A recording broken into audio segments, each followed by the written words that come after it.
Jadi kemudian selain itu di heparnya juga bisa ditemukan multifokal nekrosis ya, atau di sana disebut paratipoid nodul. Ini merupakan ciri khas dari akut enteritis salmonellosis. Atau ditemukannya adanya fibrinus cholecystitis. Radang di mana nih fibrinus cholecystitis? Radang di mana?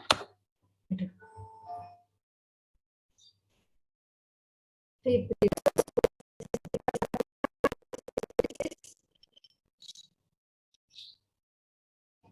Belum sampai situ sih, ya. Barangkali ada yang tahu. Radang pada kantong empedu, ya. Nah ini juga ya, kenapa kok bisa lesinya enteritis catarrhalis bisa menyebabkan multifokal nekrosis pada hepar. Ya, tadi bakteri tersebut atau toksin dari bakteri tersebut akan masuk melalui vena porta.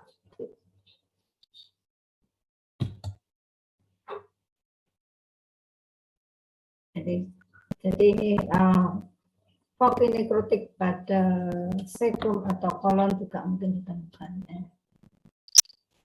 Oh ini yang kronis.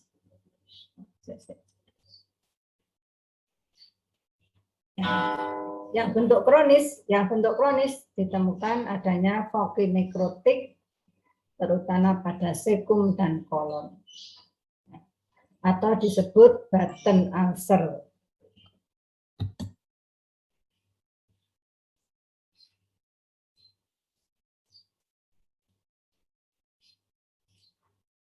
Button ulcer. Kalau yang perakut ini tidak spesifik ya lesinya.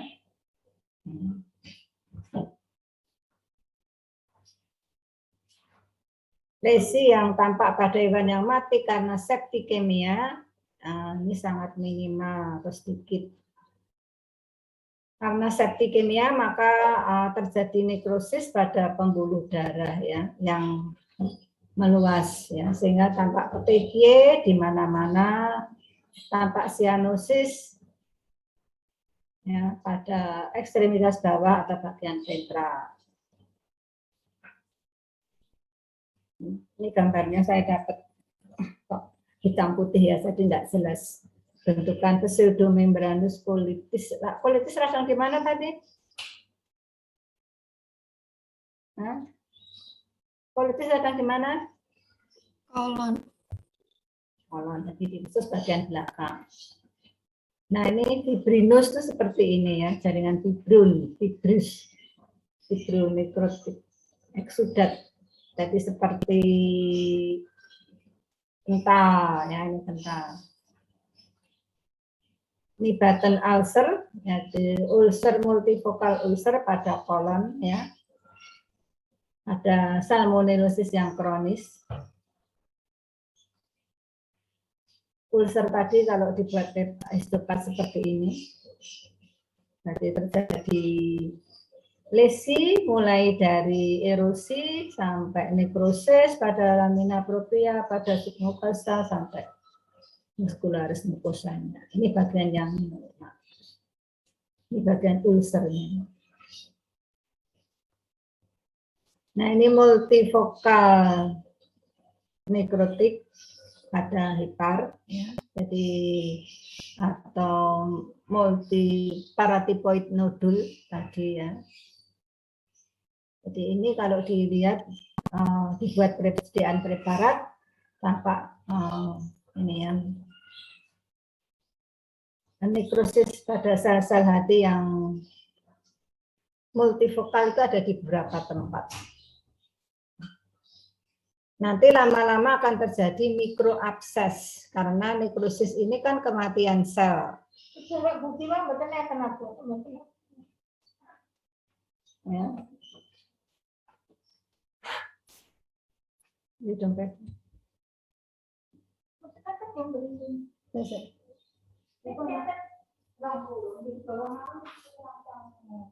kurang 10 ya.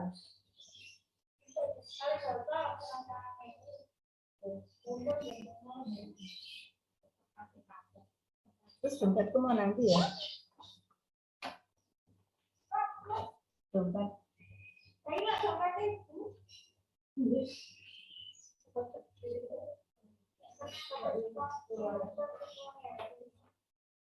Enggak ibu puluhannya ini.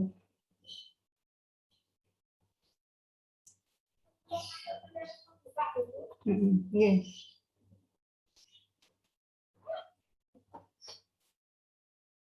Multivokal, jadi fibrinonekrosis vaskula ya. Paratipoid nodul ini terdiri dari makrofag atau proliferasi dari makrofagnya di sel hati apa namanya? Sel Kupffer ya. Dan ini kantong empedu yang ada eksudat fibrinusnya itu fibrinus cholecystitis. Yang ketiga adalah infeksi Clostridium. Nah, ini juga menyebabkan lesi yang khas ya.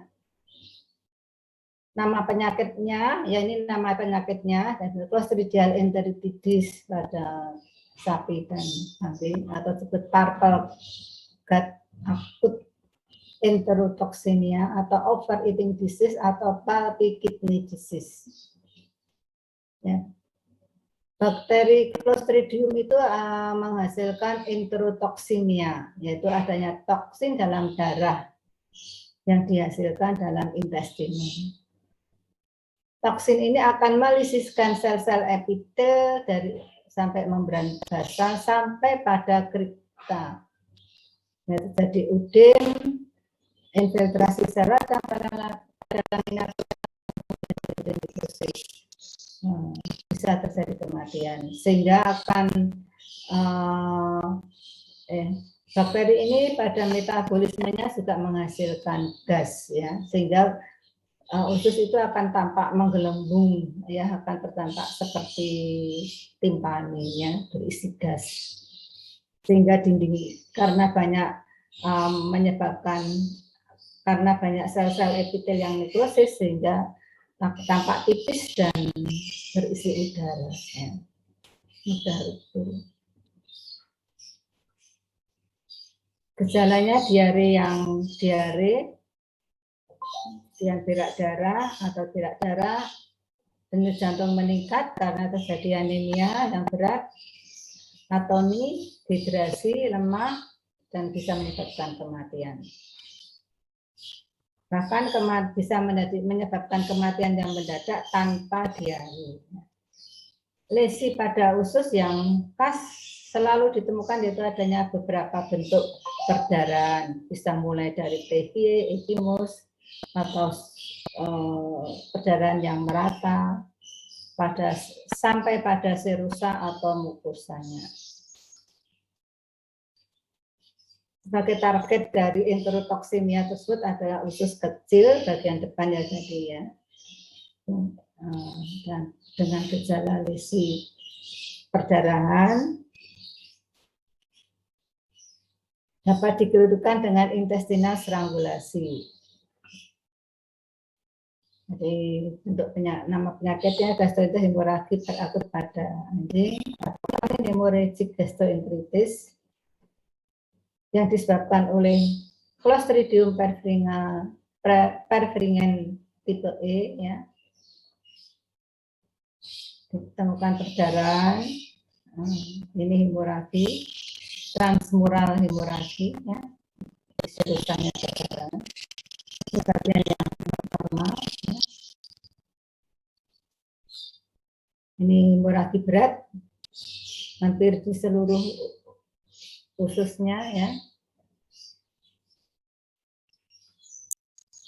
Jadi ini adalah lesi-lesi khas dari Clostridium. Kalau melihat bentuk usus seperti ini, ya, jadi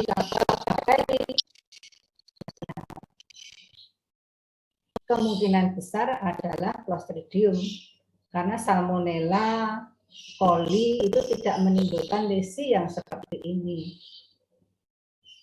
Mungkin ada juga enteritis hemoragika yang disebabkan oleh protozoa misalnya, atau oleh cacing misalnya. Jadi hasil nekropsi yang tampak hemoragik yang berat seperti ini ya, ini hati-hati ya. Selain Clostridium apa kira-kira? Selain bakteri apa?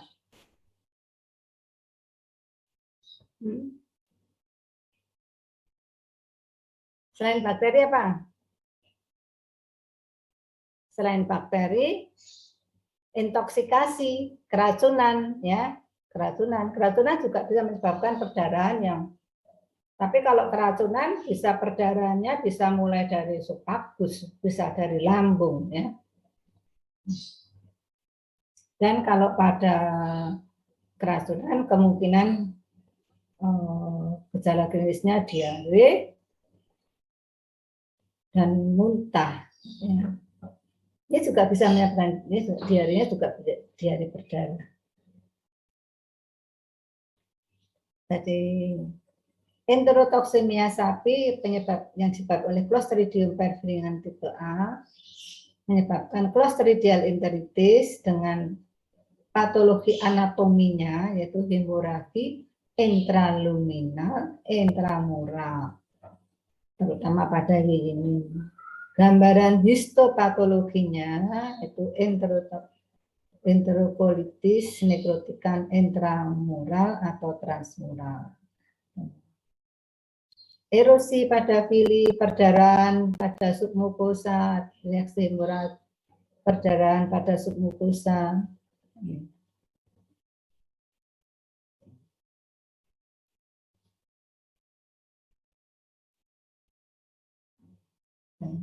Kemudian yang terakhir yaitu Mycobacterial enteritis. Ya.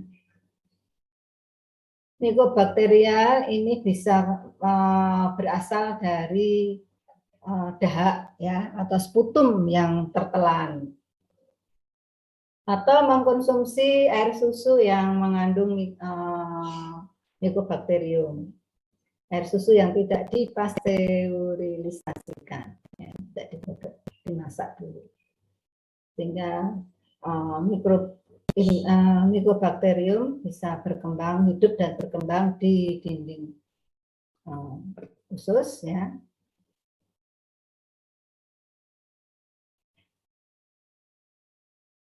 Jadi menyebabkan reaksi yang sifat bakteri ini kan tahan asam ya. Jadi dengan antibiotik biasa ini tidak bisa mati, tidak bisa sembuh, sehingga menyebabkan reaksi radang yang berulang-ulang yang menaun, sehingga akan membentuk lesi pada usus itu yang bersifat kronis berbentuk granulum. Karena kronis maka di sepanjang hidupnya ya, di sepanjang hidupnya itu akan terjadi gejalanya itu terjadi enteritis yang tidak sembuh-sembuh, sembuh kambuh lagi, sembuh kambuh lagi ya, sehingga perkembangan dari individu itu tidak bagus ya, kurus ya. Ini juga akan menyebabkan kerugian ekonomi yang besar, maka ini segera diakhir ya, diakhir. Contohnya kurus ya. Kemungkinan ini menyusu dari induknya yang air susu yang mengandung Mycobacterium tadi ya. Nah, sampai umur 8 bulan, sampai umur setahun, nggak pernah gemuk karena diare terus.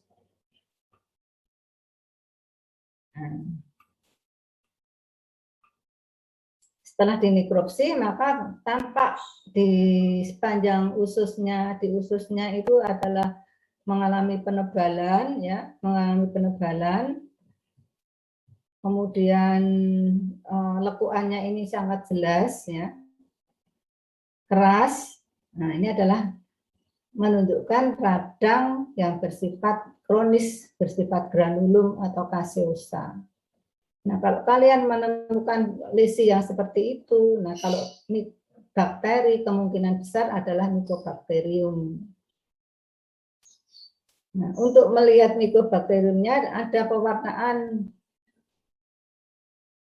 yaitu dengan pewarnaan Cell-Neson, ya, dengan pewarnaan Cell-Neson, maka mikroba itu akan tampak berwarna merah di lamina propria ini. Ya. Jadi ini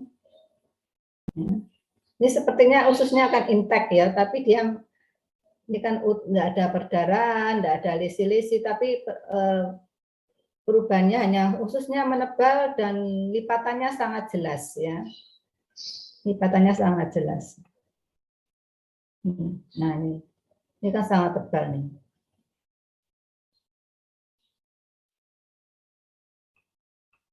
Kemudian dengan pewarnaan Cell-Neson ya seperti ini kan juga hanya sedikit hemoragi ya, merah, nggak ada lesi, nggak ada nekrotik.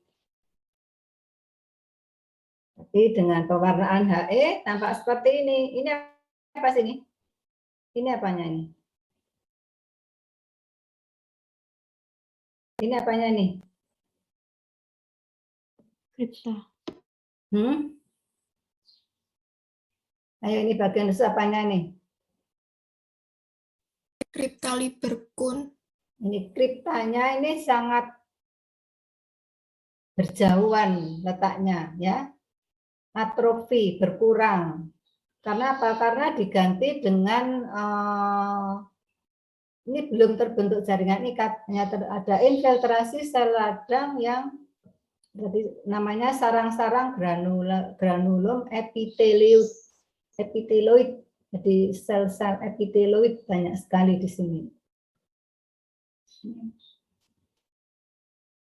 Sehingga kripta mengalami atrofi dan fili tampak membengkak. Ya.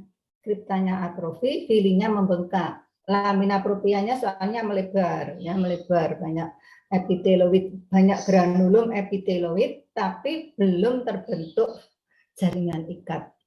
Ada yang menyebutkan granulum non caseosa, ya. Dengan pewarnaan Cell-Neson, pewarnaan khusus untuk melihat mikrobakteri di sana, ya ini tampak bakterinya berwarna merah, ini berbentuk panjang. Nah, ini mudah ya, kalau ini deteksinya untuk mencari bakterinya mudah, dengan pewarnaan khusus bisa. Dengan biarkan isolasi dan identifikasi juga bisa di sini ya. Nah, kalau ditemukan bakterinya ini baru didiagnosa penyakitnya adalah John disease.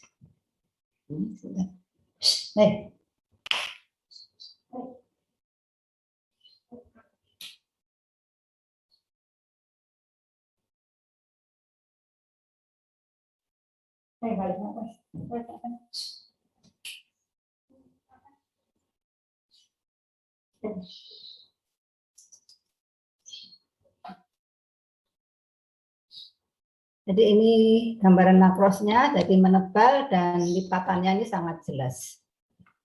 Tapi ingat ya, pada kucing-kucing yang tua, usia tua, ini ususnya seperti ini juga ya. Ususnya seperti ini.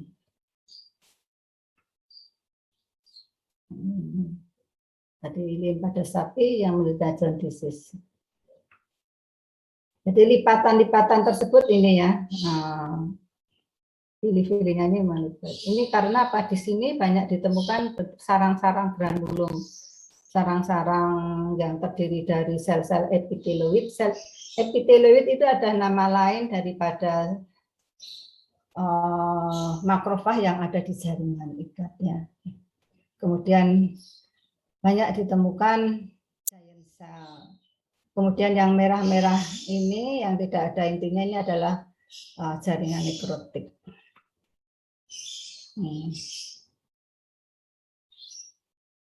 Nah, pair patch-nya ini sangat berkurang jumlahnya, mengalami atrofi. Nah, ini kan sarang-sarang granulum atau makrofag, epiteloid epiteloid cell, ini adalah giant cell-nya. Jadi kalau ada sel yang inti yang menggerombol ini adalah bisa disebut dengan giant cell. Kemungkinan adalah giant cell.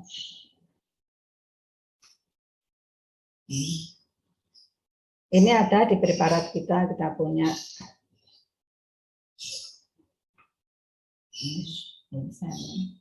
Ini kan belum terbentuk jaringan ikat, ya, nggak ada jaringan ikatnya kan, hanya penuh dengan sarang-sarang epiteloid.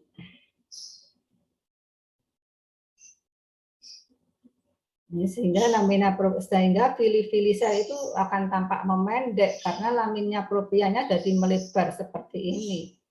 Tadinya kan langsing-langsing gini, sehingga sekarang jadi bentuknya seperti ini. Ya.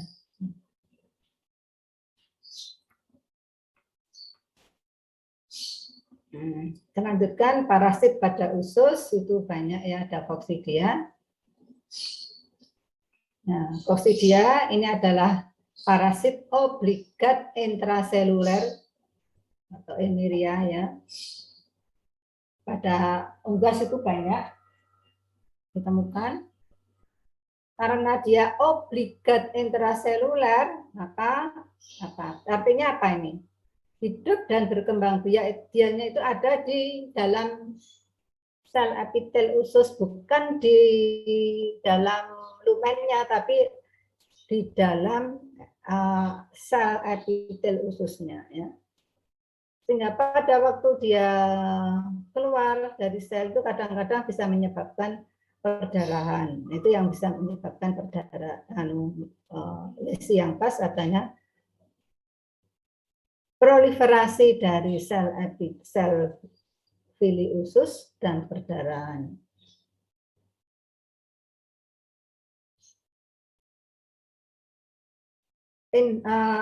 Emeria dan suatu yang infektif pada fili crypta ya, misalnya akan memperbanyak dan menyebabkan lisis epitel, bisa menyebabkan perdarahan.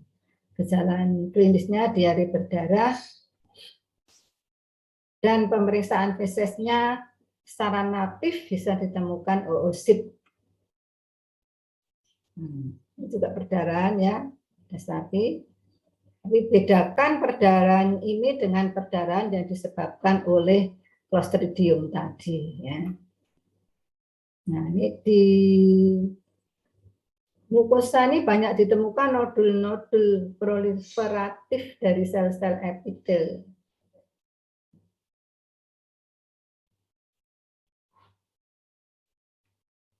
Ini oosit dari Emeria ini bedakan juga dengan dengan telur cacing ya. Apa bedanya oosit dengan telur cacing? Itu nanti kan kamu udah lebih paham kalau di praktikumnya parasit. Nah, nodul-nodul tadi gambaran histologinya seperti ini ya. Ini gambaran PA-nya, patologi anatominya, multifokal nodul proliferatif pada mukosanya ya. Kemudian histopatnya ya, ini proliferatif daripada sel-sel epitelnya. Jadi di dalam sel-sel epitel ini banyak ditemukan ini ya.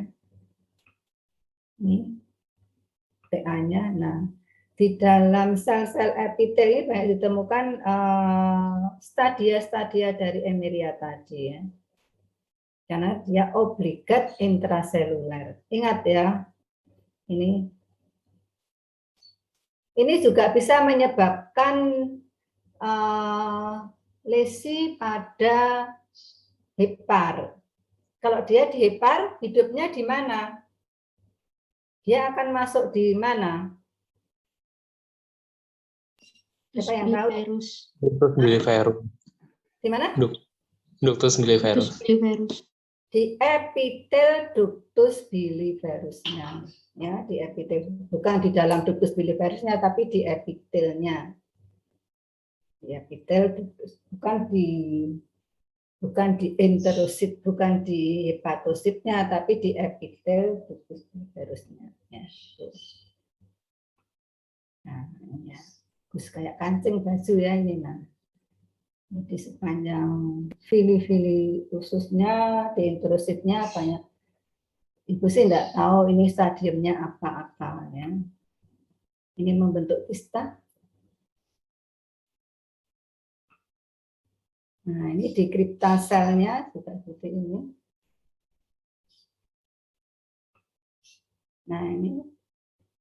Nah ini kalau kamu enggak paham gambaran histologi sel ini enggak jelas nih, enggak mudeng palingnya ya. Ini di mana gitu ya. Ini kripta sel yang banyak ditemukan stadia-stadia ini ya.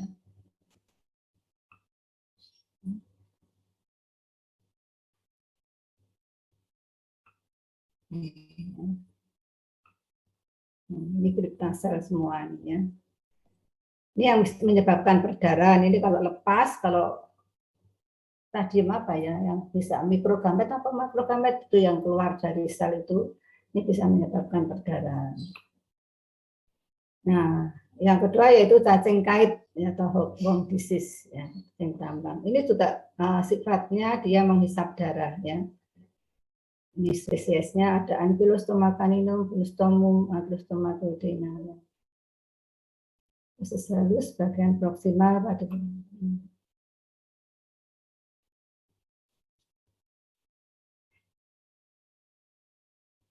sehingga dia mencari pembuluh darah ya, sehingga sampai sebelah submukosanya. Cacingnya kecil ya. Jadi kalau ada ditemukan investasi cacing ini, cacingnya ini kecil ya. Ini dia itu akan nempel di mukosa ya, sehingga kadang-kadang kalau disiram gitu dia akan tetap gantung. Jadi harus diambil satu-satu gitu, karena dia dengan kaitnya itu dia menusuk mukosa usus ya. Ini yang menyebabkan perdarahan juga dan bisa menyebabkan anemia ya.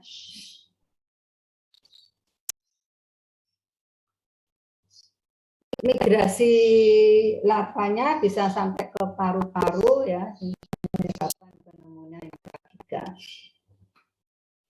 Nah ini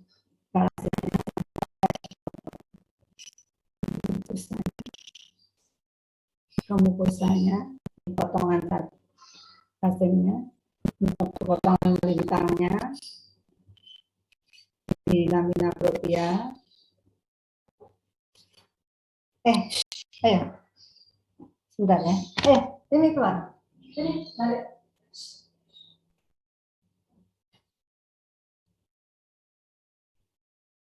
Masuk.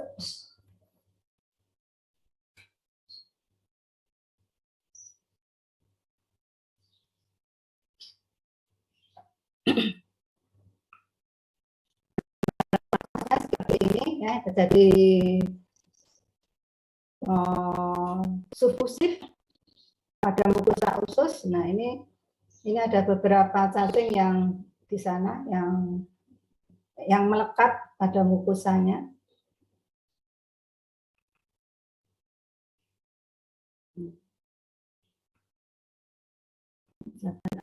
Kemudian yang ketiga yaitu trichuriasis, ini cacing cambuk ya.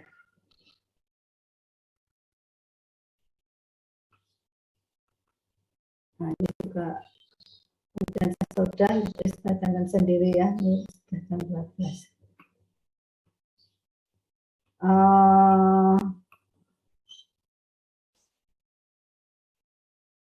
Serosa yang ada nodul-nodul pada serosa ya, ini adalah serositis. Kemungkinan juga akibat infestasi parasit.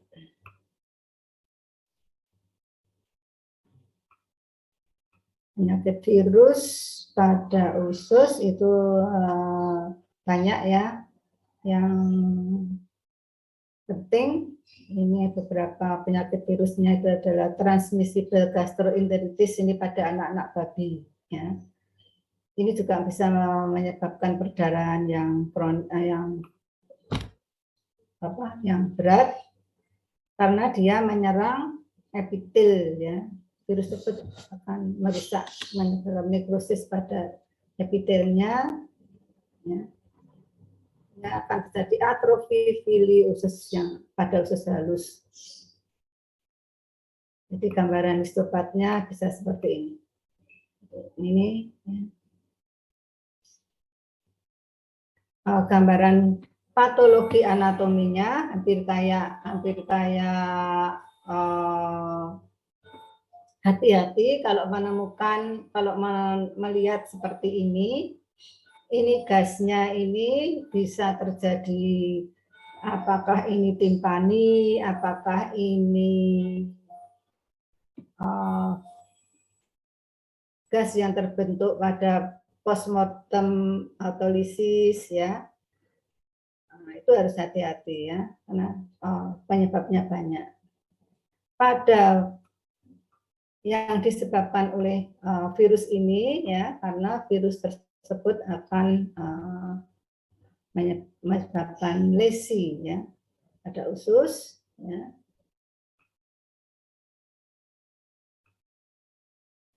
Menyebabkan dehidrasi ya. Kemudian atrofi usus itu tampak jelas.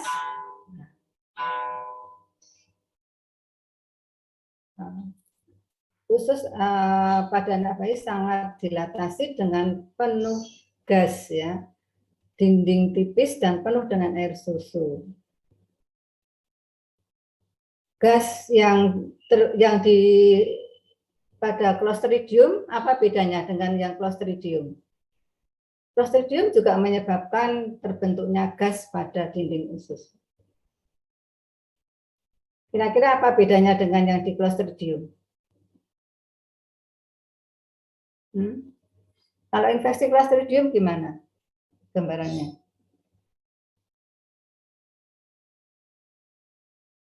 Halo?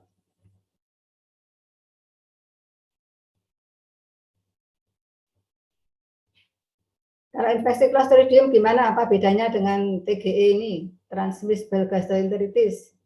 Sama-sama terbentuk gas pada dinding ususnya.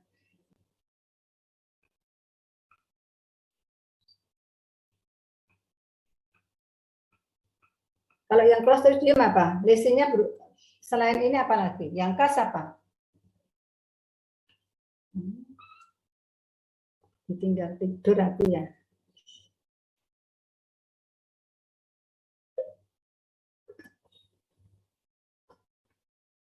Apa bedanya dengan Clostridium tadi? Lesi yang khas pada Clostridium apa sih? Infeksi Clostridium menyebabkan enteritis apa?